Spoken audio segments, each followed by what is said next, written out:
You sell the job like it's the number one job in the world. It's good stuff. And I know you're not lying. I love it. I wouldn't do anything else. Hi everyone, welcome back to another video. My name's Tiffany. I'm a school psych intern this year, and today I have something so special for you guys. We have Dr. Charles Barrett back again on my channel, and I'm so excited. It's such an honor. Thank you so much for being here. It's my pleasure, Tiffany. Anything for you. No problem at all. Okay. I guess for some of the people that might not know you, if there are any, do you want to give us a quick introduction? Sure. So I'm Charles Barrett. I am a school psychologist. I work in Loudoun County. I'm actually one of the lead school psychs there, and Loudoun's in Northern Virginia, for those who don't know, just suburbs of DC. I do some adjunct teaching at Northern Virginia Community College, also Howard University, and George Mason in their school psych program, which is where I met Tiffany at George Mason about 2 years ago. So I have a bunch of NASP involvement and some committees and just different things I do. Author, so I just love what I do as school psychologist and happy to be here with Tiffany sharing with you. Awesome. Charles is a superstar. And No, not at all. so for today, we have a Q&A, and I went to my Instagram and asked my followers to submit questions, and we got so many wonderful questions. And so I don't think we can go over every single one because we had so many, but we're thinking about making this a two-part video. So make sure to check out the second video when it comes out, and make sure to follow us both on Instagram. I will leave our handles on the screen somewhere. Sounds good. And that'll help you stay in the loop, or you can keep in touch with us. All right, we will start with the first question. How to get rid of fear of public speaking? Yeah, so great question, especially for me. As I would say, I'm a lifelong stutterer, so I still stutter now. But when I was in elementary school, I spent 4 years in speech therapy and 2 years in middle school as well. So for me, public speaking was never an easy thing. There really is no secret. I was speaking to a graduate student, I think a week ago. A lot of it is really time and practice. The more you do it, the more you become comfortable. Certainly grad school is a time that lots of presentations, lots of PowerPoints or Prezi, to share information with your colleagues, with your fellow students and faculty. So I think that's certainly part of it. I think the other part, which you may not control so much in grad school, is speaking about things that you enjoy speaking about. So sometimes enjoying the content makes you a little more excited, a little more comfortable, with presenting. So I know at this point in my career, I present about things I really enjoy talking about. So I'm not as nervous. Even when I'm learning new information about it, it's still an enjoyable process because I really am invested in the content. But in grad school, I totally get that. Sometimes you're presenting on things that you may not be totally, excited about. But I think time, I never did this, but it can help. I think just practicing your presentation, be it in front of peers or family members, sometimes in the mirror. It feels silly, but I have heard people say just talking it through once makes them a lot more comfortable. Sometimes I rehearse things in my mind. So, I'm driving or just kind of doing regular everyday things. And I think about, various situations in the session. I think also trying to engage your audience is really helpful. So you're not doing all the talking or you're not talking at people, but really speaking with them. So finding ways to engage people, asking them questions. I like images in my slides, so I have a lot more pictures than I do words.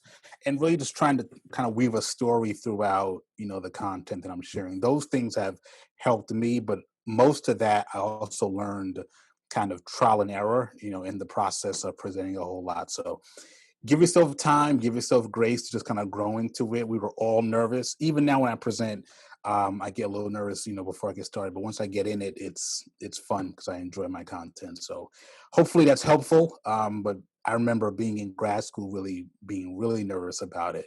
But over time, it gets better. Those are some really good tips. I'm very introverted, and I get really nervous, Mm-hmm. even talking Mm-hmm. to like a group of people on Zoom. And I feel comfortable in Yeah. front of my own camera when I'm filming by myself. But when I have Mm-hmm. presentations, I get so nervous. So I think practicing really does help. And I think if I find something that I'm passionate about, then I'll feel more Hmm. comfortable and that It would really definitely help out. helps. Yeah, those are some really good tips. Thanks. We got a question here that says, what are the common behavior problems you deal with? Common behavior problems. So I would say every school psychologist is going to see a child with attentional problems, be it inattention, be it hyperactivity, impulsivity. So something around the ruling in or ruling out ADHD. That's going to be something that you will always see almost every year, if not every single year of your career. I think non-compliance is one, or just lack of work completion. The fun part, or sometimes the challenge of it, is figuring out, why students are not engaging in completing assignments. Is it too hard? Is it just lack of interest, lack of motivation? So I think non-compliance in different ways, lack of work completion, certainly attentional difficulties. Social skills is another big one, just engaging appropriately with reciprocal exchanges or sharing, taking turns. Sometimes that could be indicative of autism. Sometimes it's just kids are shy and have weaker social skills and need some assistance with that. So I think those are the big ones that I would say we should all be prepared to respond to. But broader than that, I think sometimes student difficulty is really symptomatic of larger issues. So it could be the kid is fine, which is always my default. The kid is fine, but what's going on around the child that could be leading to these difficulties? So it could be family stressors. It could be not the most effective instruction going on. It could be instruction is not matched to their level as far as their instructional level appropriately. So they disengage because they're bored, or they disengage because it's too difficult. So all those things are part of our job to really figure out what's contributing to their difficulty, and then finding ways to help adjust the environment or modify the environment to be more effective in school. Yeah, I feel like we're like detectives in the school. It's good stuff. Wouldn't do anything else. The next question I have is how to obtain direct contact with students on a daily basis. And I got this question multiple Yeah. times in different ways. Hmm. So my second book for educators or school psychologists was called "Today in School Psychology: This is Why a Day Without Direct Contact with Students is Wasted." And I mean that because I came into the field to really talk to kids every day, or to see kids, work with kids directly. How you do that, I think you have to carve out a role in your schools to do things that may not be a part of your job description. So, for example, we're required to test, or counseling groups or meetings or prevention intervention different ways. And it's possible that not every single day you have a child to assess, or there may not be a meeting that day, or you may not have a counseling group or individual session, but there's always a way to do something where kids are. So for me, there's no secret. My thing is bus duty, be it early morning, when students are arriving, or in the afternoon when students are going home. And that's my way just to connect to students, connect to families, connect to staff. And I love it. I started doing it my first day, literally the first day of school when I started my job in 2008. And it just stuck with me. It felt natural. I learned a lot about the community, about kids, families. So I think you have to find a way to plug into the school that may not be a part of your job description. And that's going where kids are. And that's either dismissal, arrival, recess, lunch. That's where kids are. And I think going to those places when they're there, when I was in Philadelphia, doing some practicum, and even Baltimore City when I was an intern, I ate lunch with the kids all the time. Just had a bag of chips and just sat in the cafeteria, and it was great. I learned so much about them. They got to know me as well.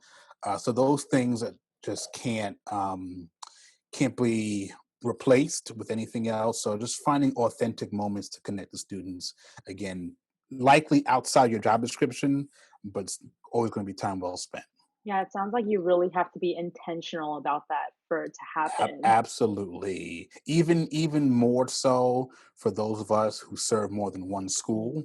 I think you have to figure out, how do I juggle my time and responsibilities. So yeah, it doesn't just happen. I think really thinking about, I definitely want to have direct contact with students, and those are some ways that have worked for me over the years. Are there any limitations for students and school psychologists due to unequal school funding? Yes. The short answer is yes. So, depending on where you live or work, um, funding may be different in the sense of the school system may not be able to afford an adequate number of school psychologists. So when we have fewer school psychologists covering multiple schools or X amount of students, it does impact what the role looks like. In those situations, we're doing a lot of compliance driven activities. So testing for eligibility for special education services, and it doesn't get into the broader role of a school psychologist. So the counseling, intervention, prevention work, more systems change kinds of activities. So certainly, ultimately, students do suffer when we don't have an adequate number of school psychologists to really do all that we're trained to do. Certainly, school funding does place limitations on students as well.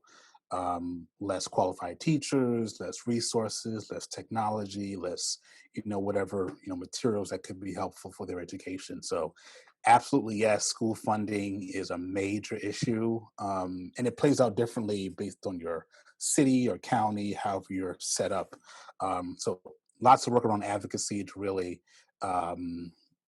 advocate for adequate funding of schools, but also positions for school psychologists as well. Yeah, no, I'll add this as well.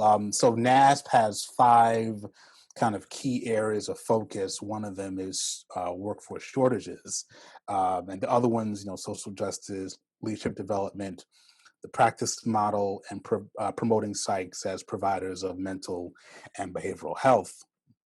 And we often refer to the shortages as our super goal, meaning that um, all the other goals are contingent upon having enough school psychologists to really engage in all these other activities. So certainly, more psychs are necessary. It's a complicated issue, but certainly school funding does play into that a lot and does affect the quality of students' education. Yeah, absolutely. What advice do you have for someone that is applying to a graduate program soon? And I got this one so many times. Lots of things to share. So think about when you apply to undergrad. And it's the same process as far as building your application to highlight your strengths. So it's going to be your transcripts from undergrad, it's going to be letters of recommendation, it's going to be GRE scores, all of those things, activities, leadership. So it's still building an application like you did when you're applying to undergrad. I think it depends on what you're applying, well, where you're applying and the program. So, for example, if you're applying to a master's or a CAGS program or an EDS program, that may be different than applying to a PsyD program or an EDD or a PhD program. For doctoral programs, I would suggest having some idea of what you want to research as a grad student. So, some inkling of even the general topics. So ADHD, or I'm into RTI, I want to look at aggression, whatever that broad topic is. And think about programs where you think you'll be supported in that research agenda or that research focus. That does help to narrow down your scope of focus. Some programs just don't have faculty who are interested in those topics, and it may be challenging to really have someone mentor you in the proper way. Other thing I would say about applying to a doctoral program is to also try to have some research experience going in. And that's not always easy to get as an undergrad, but try to have some research experience. That does help to set you apart, especially applying to a doc program. For all students, this is my number one piece of advice, and it sounds really silly, but it's true. Make sure you like children. Do not pursue school psychology and you don't like kids. It sounds really kind of obvious, but some people are in education and don't like kids. So spending time around kids, camp counselor, babysitting, tutoring, just something to confirm that you really don't mind working with children. That is my number one piece of advice. But the other pieces of, the application, certainly building it to highlight your strengths, maybe your personal statement. That to me is maybe the most important part. Grades, I think we can talk about being subjective, GRE scores, it's one day, but really letting yourself shine on paper, why you want to be a school psychologist, why you're pursuing this program in particular, all those things. Do your research on the program, kind of know who's there and what they stand for, kind of know the general orientation of the program, if they're behaviorist or psychodynamic or whatever their approach is. There was one more I was thinking about. It just left me. Um, this is also one that I don't think students always think about, but think about where you want to be in the country, to also help narrow your scope. So there's many programs in many states, but think about where you would be comfortable living for 2, 3, 5 years. I know for me, I'm from New York, and I knew that the Northeast was comfortable for me. So when I applied to programs, I applied to schools from New York to about DC, and that was it. I didn't want to go to the Midwest or West Coast or far South, although I'm in the South now, which is interesting, Virginia. But um, think about where you would be comfortable. Rural area, suburban, urban, access to whatever you like to do. Some people like hiking and outdoors. Some like to be close to a major city. Those are things that matter because you want to be happy, spending time there for a couple of years. So just some things I've learned along the way, and even working with undergrads and graduate students, kind of going through the process as well. I never really thought about that last one, but it Yeah, makes a lot of that's a sense. big one. Grad school is really Hmm. hard. It's hard, and you want to be happy as much as you can through all the stress and things of grad school. So definitely liking where you are in the country is big. I went to Pennsylvania for my program. I didn't love it, but it was fine for me. It was fine for the 4 years I was there, and I knew that I was close enough to Philadelphia, close enough to New York City that I could get home in 2.5 hours. So all those things matter to me. I wouldn't be happy going out to the Midwest. That's just not my style. So Mm. And think about also, that as well. I don't consider Virginia to be the South. Sidebar. That's true. I'm learning that people from the North and from New York, anything south of DC is South. So Maryland to us is South. So it's just a geographical kind of thing. But maybe we're more like Mid Atlantic, I guess, technically. Okay. Regional differences, yeah. If you could change anything about the profession, what would it be? I would change. This is a hard question because there's a lot of things that I love about school psychology, and there are some things that I think we need to do better with. I would like to see us really take a more systems orientation to how we understand students. I still think, although we're trained in systems, and systems change, systems thinking is kind of embedded in a lot of our coursework and training programs. I think when it comes down to it, I think we default to what's wrong with the kid. And that may be important for some students, but I think it's also a premature question if we have not really thought about larger contextual factors around the child. Again, my default assumption is that the kid is fine. It's what's happening around the child. Sometimes I call them the big kids, parents, teachers, others, sometimes school psychologists, who maybe aren't doing things in the best interest of students. So I would like us to look at systems a lot more intentionally and then get to the kid as a last resort, that there's something really not wrong, but there's something that needs to be addressed, within the child themselves. That to me is, again, a key part of my practice is social justice and really looking at equitable outcomes for students and what leads to that. and I found that socially just practices. But when you take a social justice approach, it's necessarily a systems approach, thinking about larger contextual societal factors that influence children. So we chatted a little while ago about school funding. So how does lack of resources and lack of availability or opportunity and access to certain things influence a child's functioning? So those things, I think, need to become more central to school psychology. And then, if necessary, certainly we talk about, Charles has this internal dysfunction or disability, but that should be it's a matter of last resort and Mhm. absolute necessity, having exhausted all other relevant contextual factors. Right. I feel like when we talk about systems level change, it's almost like we're talking Hmm. about like you have to kind of instill leadership within like school Correct. psychologists. And Hmm. then Correct. of course it's like a team effort, but we kind of have to take that charge or have that mentality to implement Hmm. systems change. Correct. The training is so broad in school psychology that really qualifies us or prepares us to do a lot of things beyond the job of a school psychologist. So, systems thinking, data analysis, integration, consultation, assessment, all those are really great skill sets to have. So, I do think empowering school psychologists as leaders of systems, of departments, makes a difference. Good questions. Yeah. What advice would you give to a minority student training to be a school psychologist?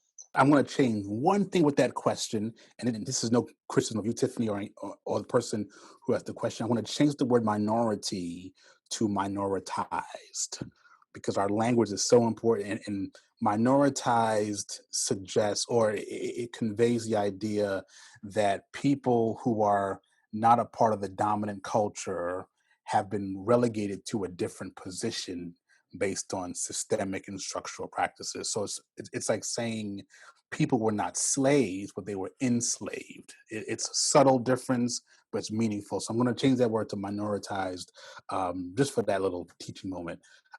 So yeah, don't ever neglect who you are as a minoritized individual. So if you're non-white, if you're Black, Indigenous, Native American, Asian, Latinx, whatever your background is, bring that to school psychology because your perspective is invaluable.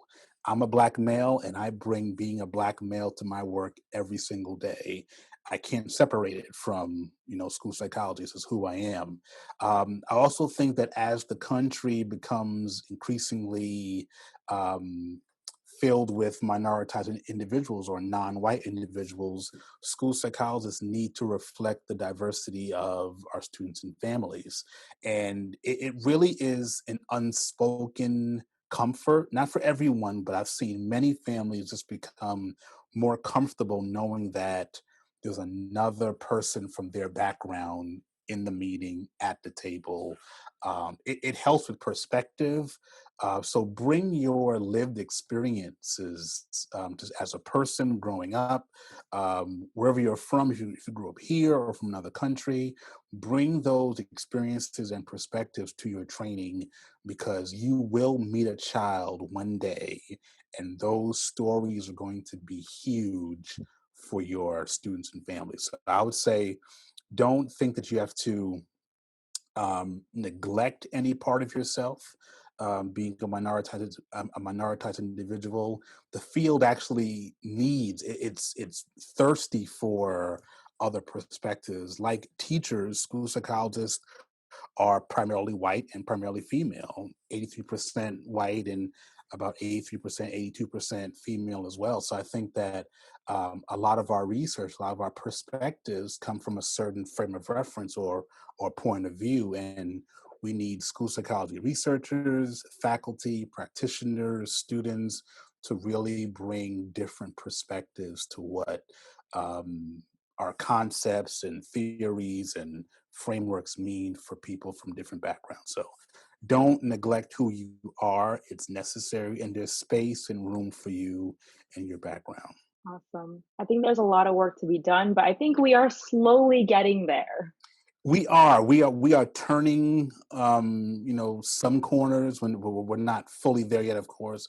When I was in grad school, I saw something that Black male school psychologists were 0.2% of school psychologists. This is probably 15 years ago.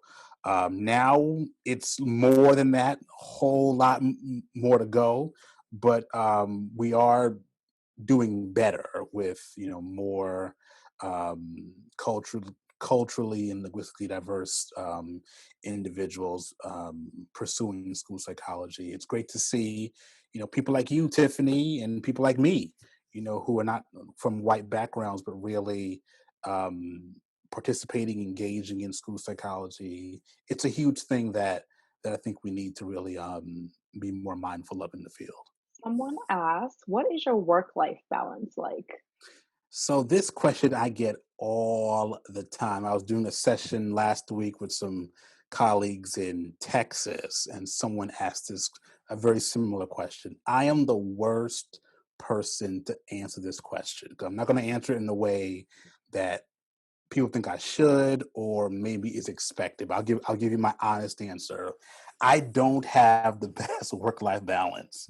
I've always worked a lot, and school psychology, I love it so much that it rarely feels like work.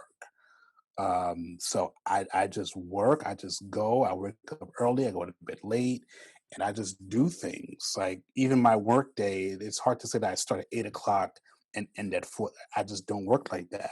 I can be working at 6, I can be working at 10:30 at night. It's just how I work. I can't turn it off because it's not my style. So I don't have any great self-care tips or work-life balance. Anything. When I'm tired, I stop. I just crash and go to sleep. But I don't have any like structured. I take a walk or listen to music, and I do play piano. I'm a musician, so I play for myself, but not every day. Not just when I feel like playing, I play. So I'm not the best model out there for work-life balance. When my stepson, he's now in college, but when he was playing soccer and played in marching band, those things really highlighted for me how much I worked. So I would stop and go to a game, go to a concert, go to a competition, and before that, I would just work. Before I got married, just work all the time. So I think I've learned to slow down a little bit, and those things kind of highlighted for me how much I was always working.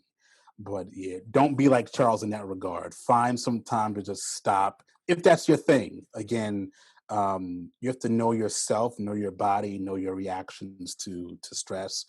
I always feel fine. Again, when I'm tired, I just stop and I crash. But I'm probably not the best model for work-life balance. So But this works for do it. you. It does. It, Are it you it it happy? does. I'm extremely happy. I mean, Tiffany, honestly, every single day I get to do exactly what I love to do, and not everyone can say that. So I love my job. I love where I work. I love who I work with. I love what I do.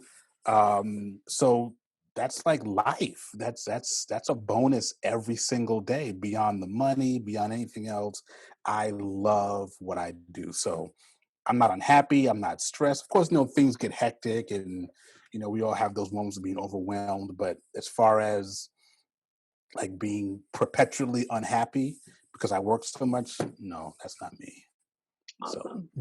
do as I say, not as I do. Maybe maybe on that question. That's so funny. A lot of people are like, "Set boundaries, like, you're going to be miserable," and then Hmm. there's you. And there's the place for that, honestly. But again, I guess more of a personal story. When I got married, my stepson was 13, so I never had the responsibility of raising young children, which does change a lot. So those who may have young families, it does impact what you can do at home. But at 13, he was fully independent and didn't mean didn't mean do much for him.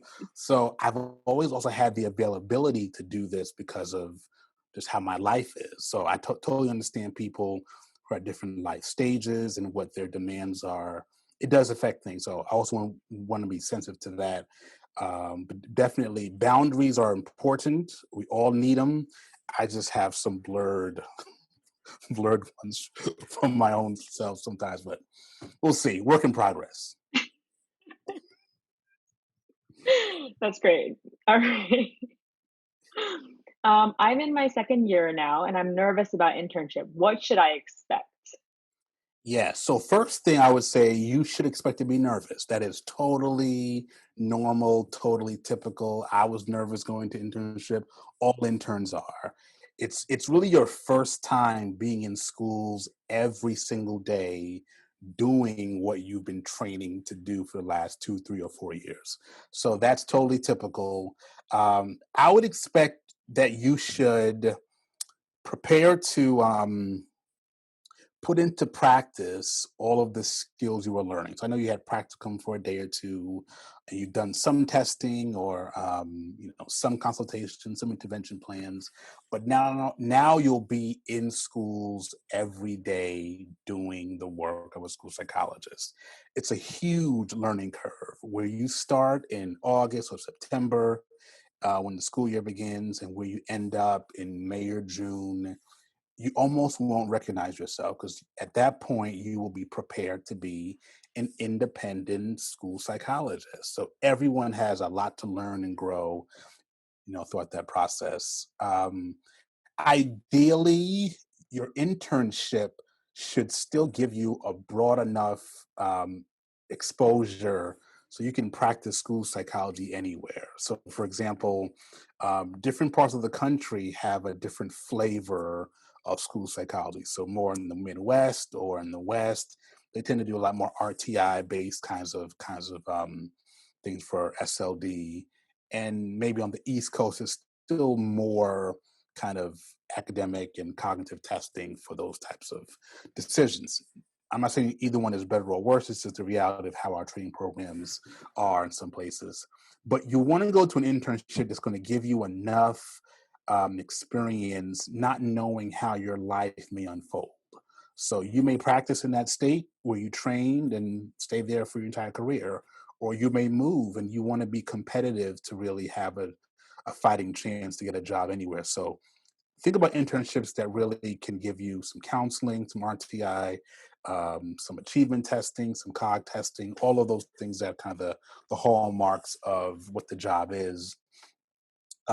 Expect to be uncomfortable because again, you're growing. I know in our training program in Loudoun, we want interns by about mid-year, like around the semester mark, January-ish, to really be perceived as the independent psychologist in their building, of course, but still with supervision. But your mentor may kind of fade out, and you'll be kind of looked to the one in meetings by yourself, testing, making decisions, independent of them at times. So expect to be uncomfortable because that could be your first time really in those kind of situations. And for a lot of students like you, Tiffany, exactly. You're making me nervous. Um, no, it's okay. It's going to be good. But those situations actually confirm that you know more than you think you do.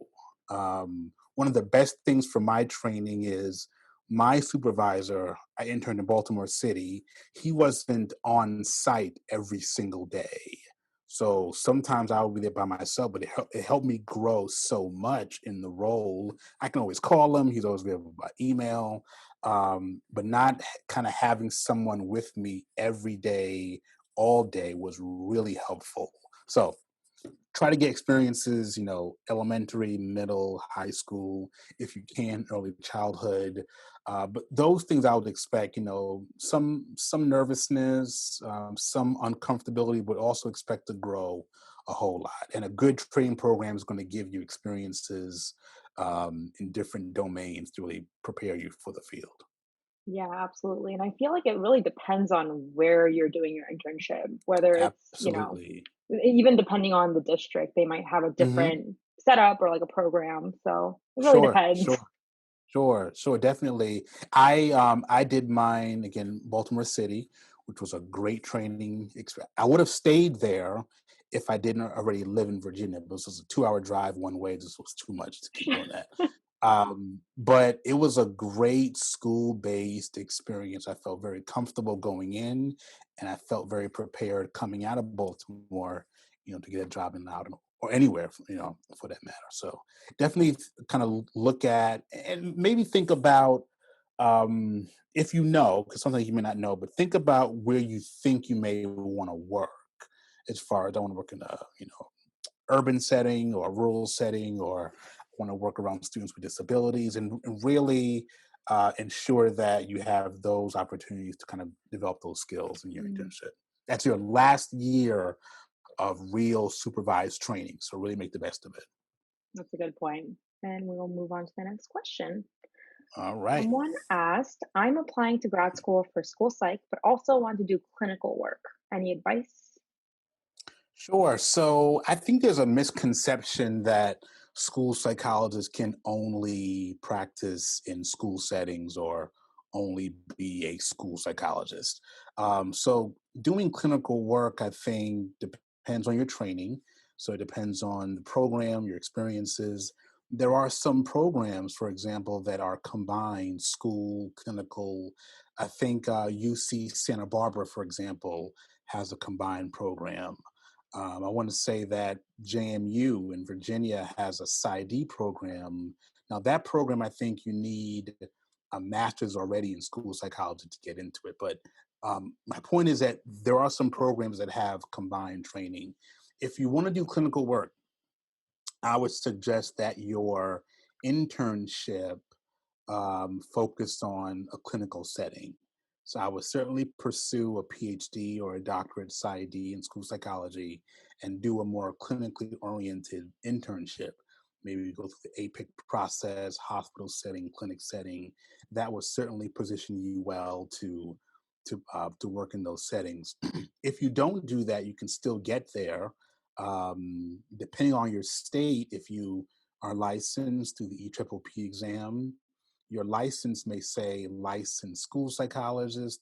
It could say licensed clinical psychologist. It could say licensed psychologist. So it all depends on your state to some degree. But the main thing I would suggest is making sure that through internship, even a postdoc, sometimes through a year, sometimes 2 years, that you're getting valuable clinical experiences to be prepared to work in a clinical setting.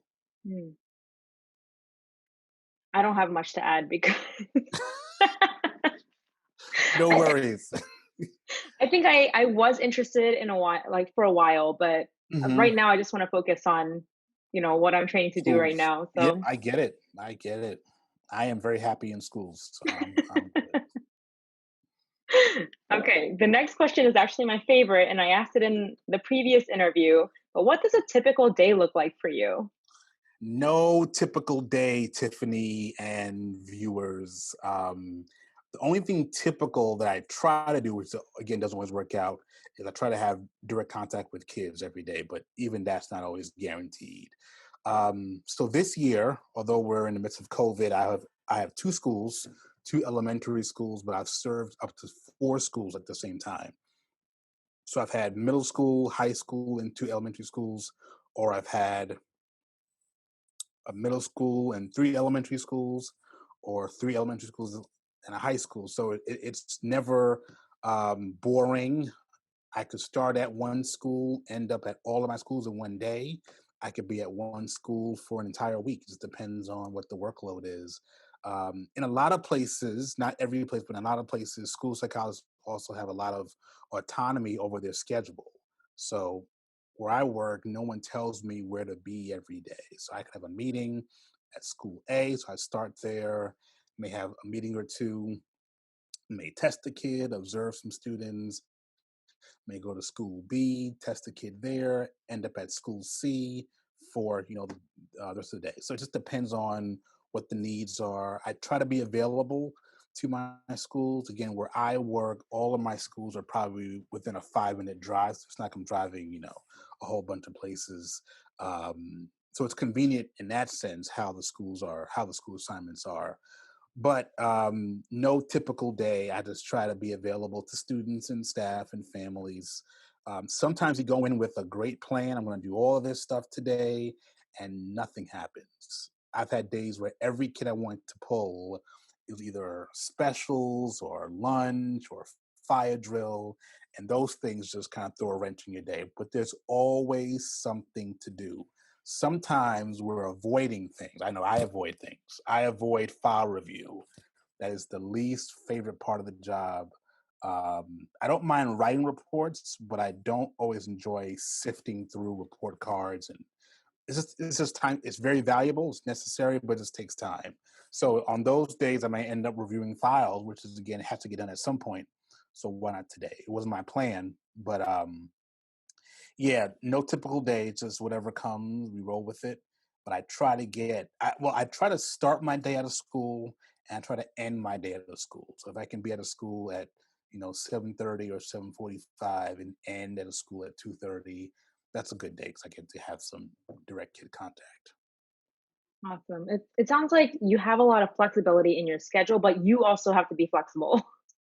Yes, great. Well said. Yeah, flexibility, but also our own, flexibility, executive functioning, Mhm. planning, all that. Having multiple things open at the same time.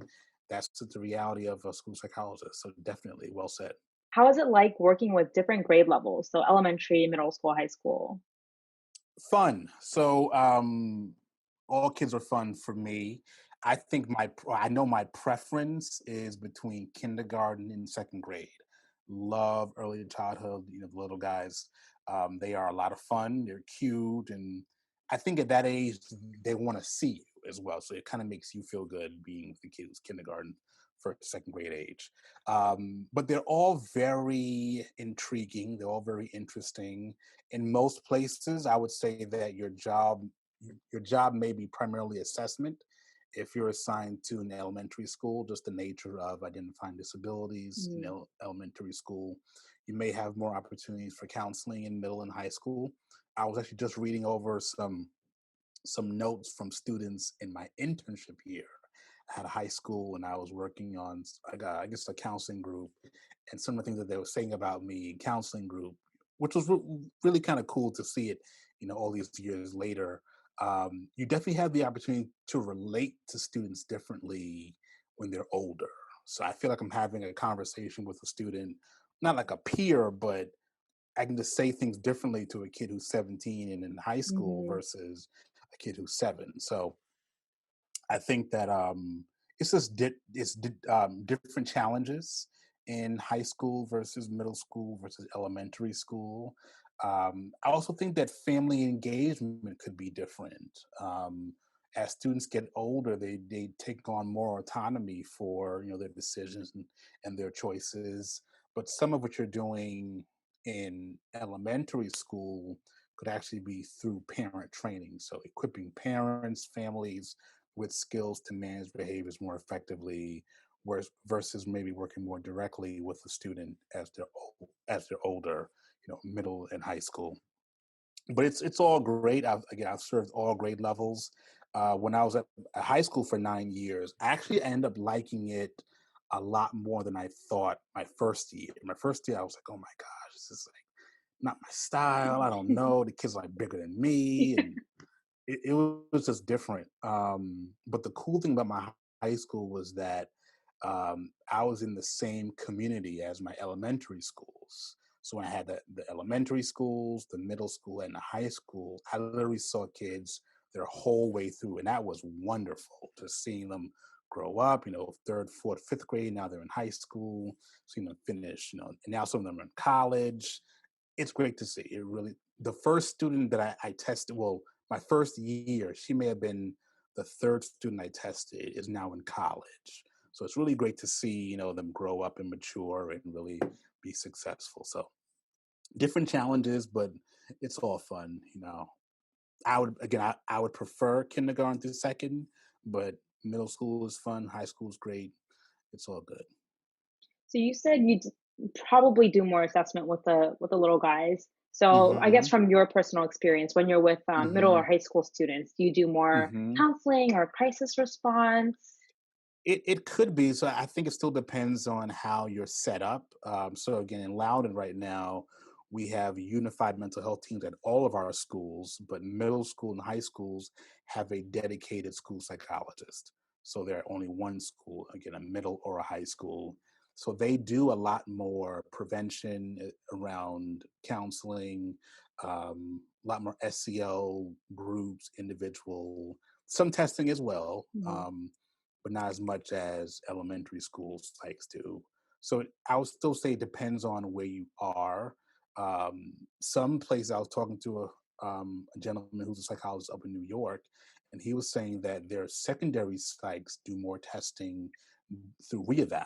Mm. So again, some places every 3 years a child will be tested. So some of that could be also heavy on secondary psychology. So it just depends on where you are. But I would say in most places there's a heavier focus on identification in elementary school, just the nature of disabilities and how they present themselves versus in the secondary levels. At that point, students should not show up in 10th grade with dyslexia or autism. That should have been identified years before, but it happens. But Yeah.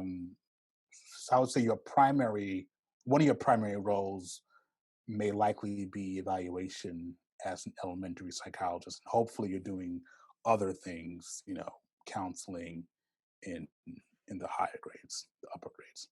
Yeah, I'm currently in a middle school right now, and I love it. Hmm. Yeah, it's good stuff. Yeah, middle school's interesting. I was in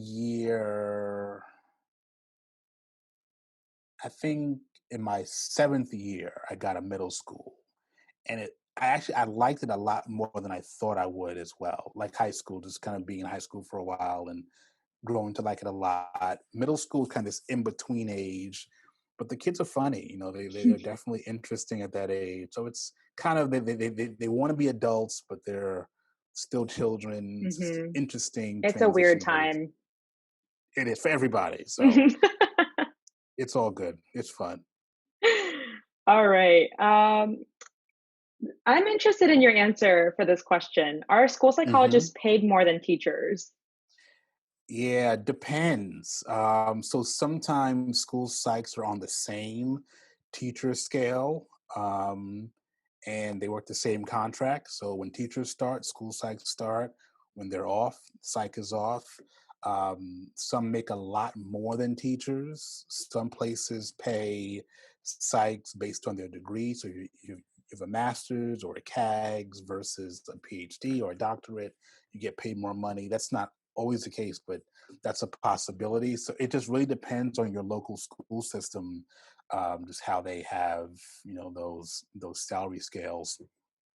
Some have a different scale altogether for psychs or social workers or Mhm. or other kind of speech pathologists, for example.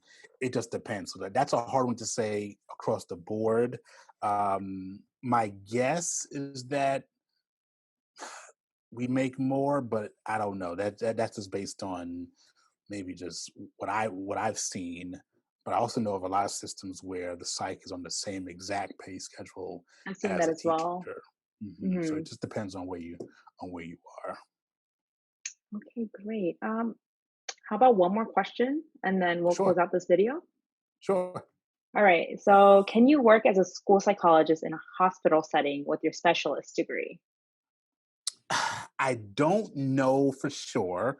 Again, because a lot of these a lot of these answers depend on your state and their Mhm. licensing and credentialing requirements. I don't know. My gut is that it's no, is that you would need a doctorate, but that's just my gut. There is a field called pediatric school psychology that a few programs kind of have that focus. Lehigh was one, and you're trained to kind of be a liaison between schools and medical settings addressing needs of students, that may be chronically ill, asthma, cancer, other conditions. So I have not seen school psychologists in medical settings without a doctorate, but doesn't mean that it doesn't exist. I just don't know the details of how that would play out in your respective state. Yeah, I think it really does depend. I think so part of my Mhm. internship is at Children's National in a Oh, really? neuropsychology clinic, but that's part of my Okay. internship. So after I'm done, I'm really not sure if I'm allowed to be there. Of course, Gotcha, I work gotcha. under someone, and Mhm, so mhm. I'm not really sure how that works. It definitely depends on your state. Yeah, it's a good question because, like, for example, some states require you to have a doctorate to even be licensed for private practice. To take Mhm. the EPPP, you need a doctorate. Other states don't require that. So, for example, in Virginia, you can take that exam and practice independently without a doctorate. That's not the case in all states. So Right. that's why I gave the answer that it could depend on your state. I could see if you're licensed as an independent psychologist or to practice independently of a school system in that state, you may be able to work in a medical setting or hospital setting without a doctorate. I just don't know enough about that area to give any more details about it. All right. Well, thank you. My pleasure. Okay, so we're going to finish out this video here. Make sure to check out part two. I'll leave it probably down in the description box below. And we'll see you guys in the next one. All right. Thanks, Tiffany. Thank you, Dr. Barrett. Bye. Anytime.